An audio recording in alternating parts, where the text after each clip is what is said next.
Salve, salve galera, eu sou o Denis Bofarin, sejam bem-vindos a este canal. Bom, neste vídeo abordaremos sobre a serpente no Jardim do Éden. Quem era essa serpente ou o que significa essa serpente? Bom, é engraçado como uma má interpretação gera tanta teoria absurda e leva as pessoas completamente para longe da verdade. Dizem que Deus é o bem e Satanás é o mal, e isso tudo é uma disputa entre Deus e Satanás.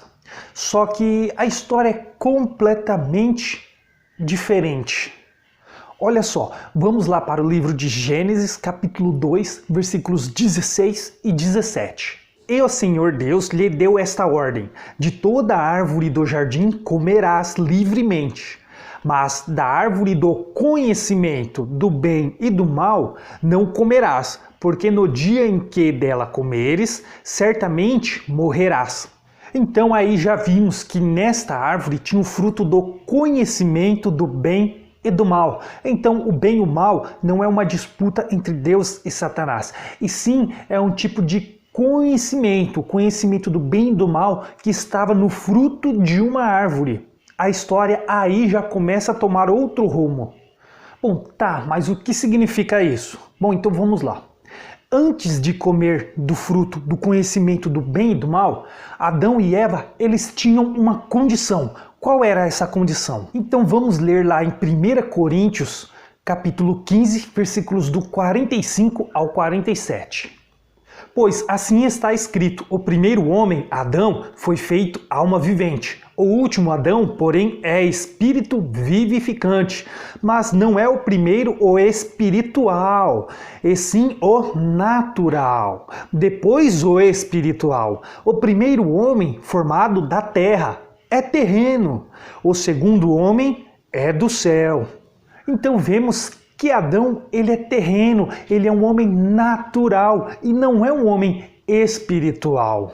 Bom, mas ainda assim o que isso significa? Jesus, ele nos dá um relato importante para entender essa questão. Vamos lá para Mateus, capítulo 18, versículo 3. E disse: em verdade vos digo que, se não vos converterdes e não vos tornardes como crianças, de modo algum entrareis no reino dos céus. Então era exatamente essa a condição de Adão e Eva, antes de comerem o fruto do conhecimento do bem e do mal.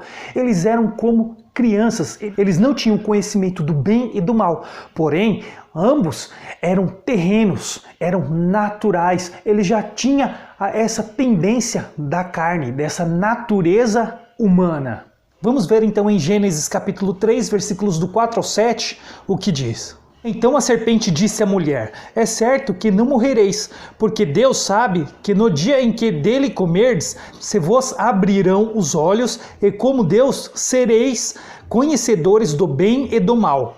Vendo a mulher que a árvore era boa para se comer, agradável aos olhos, e a árvore desejável para dar entendimento, tomou-lhe do fruto e comeu, e deu também ao marido, e ele comeu. Abriram-se então os olhos de ambos, e percebendo que estavam nus, coseram folhas de figueira e fizeram cintas para si. Bom, nesse momento, pouco antes de comer o fruto, Adão e Eva, eles eram como crianças. Crianças que, fazendo travessuras, desobedeceram aos pais. Essa serpente que disse para ela é exatamente essa natureza terrena.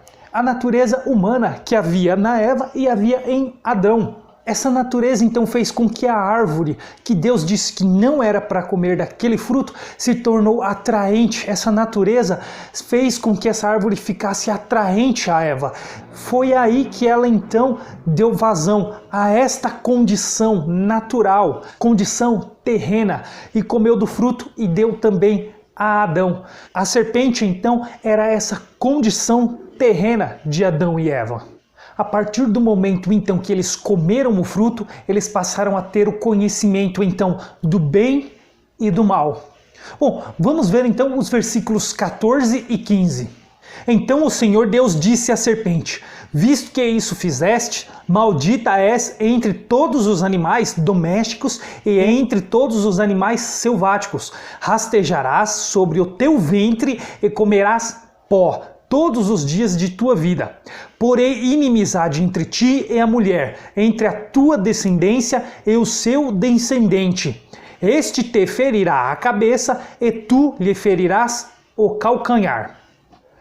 Quem escreve essa passagem em Gênesis é Moisés. Moisés, então, nós sabemos que ele não estava no paraíso para ser testemunha de tudo isso. Então ele usa uma figura de linguagem, uma forma de dizer que as pessoas naquele tempo entenderiam.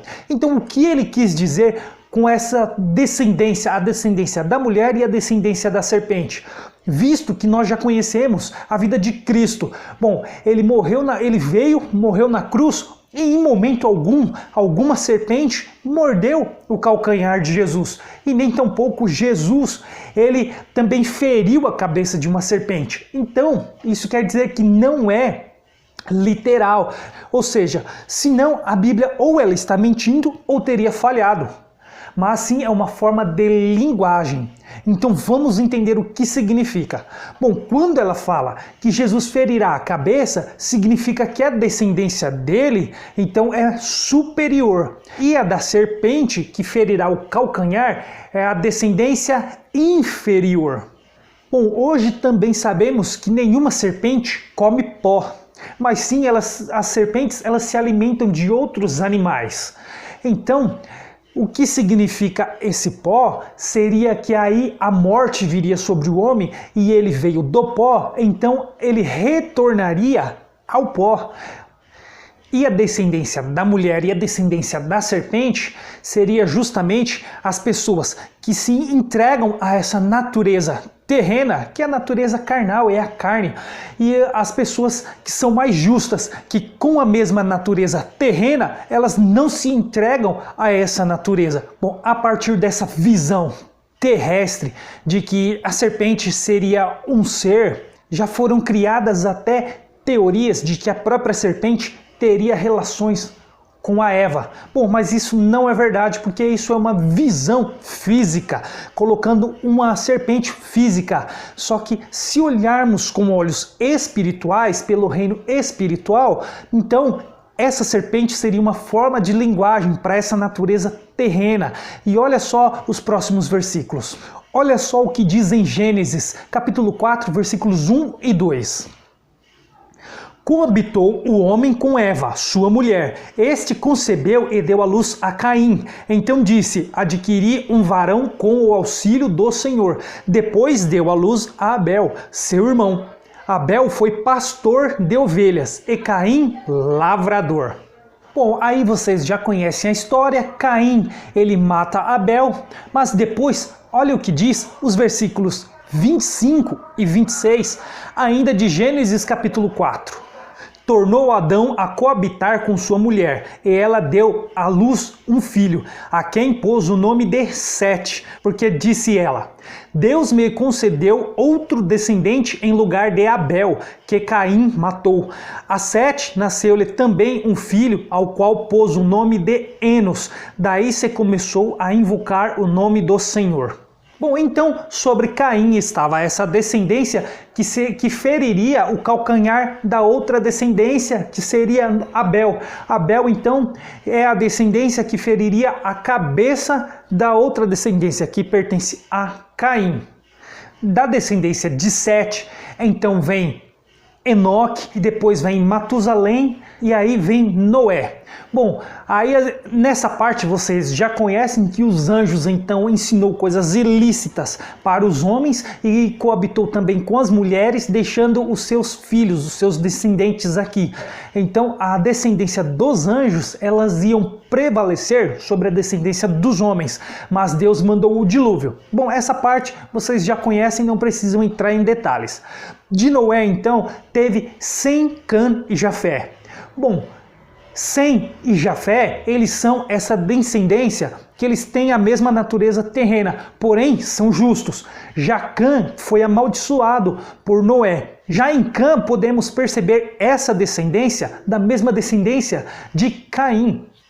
Pois da descendência de Cã surgiu então Nimrod, o pai de todo tipo de prostituição e de toda idolatria. Também vemos na descendência dele os filisteus, a cidade de Sodoma e Gomorra. Uma passagem muito interessante está lá em Mateus, capítulo 27, versículos 3 e 4. Então Judas, o que o traiu, vendo que Jesus fora condenado, tocado de remorso, devolveu as 30 moedas de prata aos principais sacerdotes e aos anciões, dizendo: pequei traindo sangue inocente. Eles, porém, responderam: que nos importa? Isso é contigo. Então Judas ele teria essa mesma descendência de Caim, ou seja, todos os homens eles têm essa natureza terrena, mas alguns são justos e outros se deixam levar por essa natureza. Como Judas, como Caim, essa natureza pecaminosa que produz as obras da carne. Em João, capítulo 17, versículo 11 e 12, diz assim: já não estou no mundo, mas eles continuam no mundo, ao passo que eu vou para junto de ti. Pai Santo, guarda-os em teu nome, que me deste, para que eles sejam um, assim como nós. Quando eu estava com eles, guardava-os no teu nome, que me deste, e protegi-os, e nenhum deles se perdeu, exceto o filho da perdição, para que se cumprisse as Escrituras. Então, esse filho da perdição que se perdeu era Judas. Nesse momento, quando ele traiu Jesus, se cumpriu então aquela profecia que foi dada lá no Jardim do Éden, onde a descendência da mulher, ela feriria a cabeça da descendência da serpente, que é justamente isso. E a serpente lhe feriria o calcanhar. É justamente isso, ou seja, é uma simbologia. A serpente não era um animal físico, era algo representando a natureza terrena de Adão e de Eva. Ou seja, a natureza superior do qual veio Jesus e a natureza inferior do qual veio Judas. Então vamos lá para Lucas capítulo 11, versículos do 47 ao 51. Ai de vós, porque edificais os túmulos dos profetas, que vossos pais assassinaram. Assim, sois testemunhas e aprovais com cumplicidade as obras dos vossos pais, porque eles mataram os profetas, e vós lhes edificais os túmulos. Por isso também disse a sabedoria de Deus: enviar-lhe-eis profetas e apóstolos, e a alguns deles matarão, e a outros perseguirão, para que desta geração se peçam contas do sangue dos profetas, derramado desde a fundação do mundo, desde o sangue de Abel até o de Zacarias, que foi assassinado entre o altar e a casa de Deus. Sim, eu vos afirmo, contas serão pedidas a esta geração. Quando Jesus fala para os fariseus que eles são filhos do diabo, filhos da mentira, que os pais deles mataram os profetas, é exatamente isso. Essa descendência que se entrega para essa condição terrena e aqueles que são justos. Muitos fariseus, eles eram dessa descendência que se entregam para essa natureza terrena. Já alguns não, como Nicodemos. Nicodemos ele apenas não entendia o espiritual, o reino espiritual. Ele via muito o físico, mas ele ouvia Jesus, como algumas outras pessoas. Como Raabe, a prostituta também. Olha o que diz em 1 João, capítulo 3, versículos do 10 ao 12. Nisto são manifestos os filhos de Deus e os filhos do diabo. Todo aquele que não pratica justiça não procede de Deus, nem aquele que não ama a seu irmão. Porque a mensagem que ouvistes desde o princípio é esta, que nós amemos uns aos outros, não segundo Caim, que era do maligno, e assassinou a seu irmão. E por que assassinou? Porque as suas obras eram más, e as de seu irmão justas. Então as parábolas que Jesus se refere ao joio e ao trigo é exatamente isso. Todos nós temos essa condição terrena, essa natureza humana. Só que alguns são justos, outros já não são justos e se entregam, se deixam levar por essa natureza terrena. Esses são o joio e o trigo. É difícil reconhecer as pessoas que são o joio, pois se parecem muito com as pessoas que são o trigo. Mas a obra dessas pessoas é que as condenam, é que as identificam. Essas pessoas, elas se entregam por essa natureza terrena. Bom, nos dias de hoje é muito comum no sistema religioso, dentro das igrejas, ensinarem que as pessoas são pecadoras. Elas têm que assumir essa condição de pecado. Bom, só que tem um problema aí. Jesus morreu na cruz justamente para nos libertar do pecado. Se elas assumem então que são pecadoras, elas estão anulando a cruz de Cristo, rejeitando o sacrifício de Jesus na cruz. Vamos ver o que diz lá em Romanos, capítulo 5, versículos do 12 ao 15. Portanto, assim como por um só homem entrou o pecado no mundo, e pelo pecado a morte, assim também a morte passou a todos os homens, porque todos pecaram. Porque até o regime da lei havia pecado no mundo, mas o pecado não é levado em conta quando não há lei. Entretanto, reinou a morte desde Adão até Moisés, mesmo sobre aqueles que não pecaram, à semelhança da transgressão de Adão, a qual prefigurava aquele que havia de vir. Aí diz que a morte reinou de Adão até Moisés. É justamente isso o que eu falei sobre aquele vídeo, a prisão de Satanás e os 1000 anos. Ou seja, quando veio Moisés, então, Deus então fez uma aliança com o homem e criou a lei. A lei prendeu, ela aprisionou o pecado durante 1000 anos, onde depois veio Cristo e aniquilou o pecado na cruz. Se você não viu, veja esse vídeo que tem informações muito importantes. O nome desse vídeo está A Prisão de Satanás e os 1000 anos. Vamos continuar a ver o versículo 15. Todavia, não é assim o dom gratuito como a ofensa, porque se pela ofensa de um só morreram muitos, muitos mais a graça de Deus e o dom pela graça de um só homem, Jesus Cristo, foram abundantes sobre muitos. Olha só agora o que diz em Romanos capítulo 8, versículos do 1 ao 3. Agora, pois, já nenhuma condenação há para os que estão em Cristo Jesus, porque a lei do Espírito da vida em Cristo Jesus te livrou da lei do pecado e da morte. Porquanto o que fora impossível à lei, no que estava enferma pela carne, isto fez Deus enviando o seu próprio Filho em semelhança de carne, pecaminosa e no tocante ao pecado. E com efeito condenou Deus na carne o pecado. Então, quando estamos em Cristo, nova criatura somos. Mas se você se aceita como pecador, você volta à velha criatura. Você desfaz o sacrifício de Jesus na cruz. Tudo agora é novos céus e uma nova terra. O velho céus e a velha terra se passaram. Isso que tudo é novo. Isso é tudo figura. É uma linguagem de figura. Não é literal que o mundo vai acabar, que tudo vai vir meteoro e vai acabar com tudo. Não é assim. Esse reino, esses novos céus e uma nova terra é um novo mundo espiritual, onde Deus ele vai enviar o Espírito Santo para habitar conosco agora. Colossenses capítulo 3, versículos do 5 ao 10. Fazei, pois, morrer a vossa natureza terrena, prostituição, impureza, paixão, lascívia, desejo maligno e avareza, que é a idolatria. Por estas coisas é que vem a ira de Deus sobre os filhos da desobediência. Ora, nessas mesmas coisas andastes vós também noutro tempo, quando viveis nelas. Agora, porém, despojai-vos igualmente de tudo isto: ira, indignação, maldade, maledicência, linguagem obscena do vosso falar.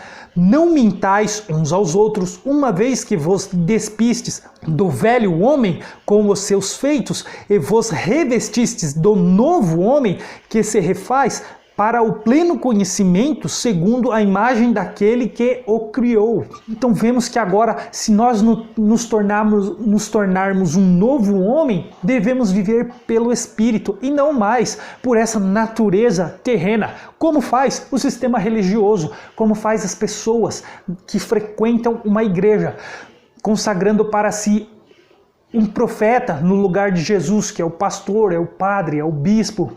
Eles então contam mentiras do tipo que o diabo veio para roubar, matar e destruir. Criam um ser que deram o nome de diabo para justificar essa natureza terrena, para assim praticarem obras da carne. Tito capítulo 2, versículo 12. Educando-nos para que, renegadas a impiedade e as paixões mundanas, vivamos no presente século, sensata, justa e piedosamente.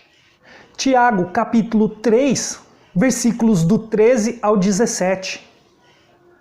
Quem entre vós é sábio e inteligente? Mostre em mansidão de sabedoria, mediante condigno proceder às suas obras. Se pelo contrário, tendes em vosso coração inveja, amargura e sentimento facioso, nem vos glorieis disso, nem mintais contra a verdade. Esta não é a sabedoria que desce lá do alto, antes é terrena, animal e demoníaca. Pois onde há inveja e sentimento facioso, aí há confusão e toda espécie de coisas ruins. A sabedoria, porém, lá do alto, é primeiramente pura, depois pacífica, indulgente, tratável, plena de misericórdia e de bons frutos, imparcial e sem fingimento. Bom, muitos também atribuem as mortes que acontecem hoje a Deus. Diz que Ele que permite essas mortes. Bom, segundo um versículo que nem sequer existe, é um ditado popular do que um versículo, mas muitos dizem que esse versículo está na Bíblia, quando não está, que é aquele que Deus não permite que uma folha caia de uma árvore. Bom, isso não está na Bíblia em parte alguma, é um ditado popular e não um versículo. Ou seja, mas Deus então ele não permite a morte? Bom, a questão é que não é essa. A questão é que a morte nos veio por causa de Adão. Então é natural que o homem ele envelheça e morra. Isso é uma condição natural do homem. Deus então ele não tem nada a ver com essa morte. Essa morte é a condição natural do homem. Tá, e quando outras mortes acontecem antes dessa condição natural? Bom, vamos supor que alguém se embriague e cause um acidente e mate algumas pessoas. Nesse caso, a desobediência dessa pessoa de se embriagar, ou seja, ela se entregou à natureza terrena e assim, por um acidente, tirou a vida de algumas pessoas. Deus ele também não tem nada a ver com isso. Foi a desobediência desta pessoa que causou. Bom, então na questão de doenças. Muitas doenças são causadas por nós mesmos, pela maneira como nós vivemos, como nós alimentamos e até por causa de estresse, ansiedade e algumas outras coisas que nós colocamos no nosso foco, onde nós damos mais importância. Nós nos preocupamos demais com bens materiais, com coisas que não vamos levar deste mundo. E Deus, na verdade, ele não pode fazer nada, porque se ele fizer, ele estará sendo injusto. Se ele impedir, então não estará existindo o livre-arbítrio, onde as pessoas podem escolher o que elas fazerem. Escolherem fazer o bem ou escolherem fazer o mal. Nesse ponto, Deus ele não pode interferir, senão ele interfere no livre-arbítrio. Mas o que ele fez então?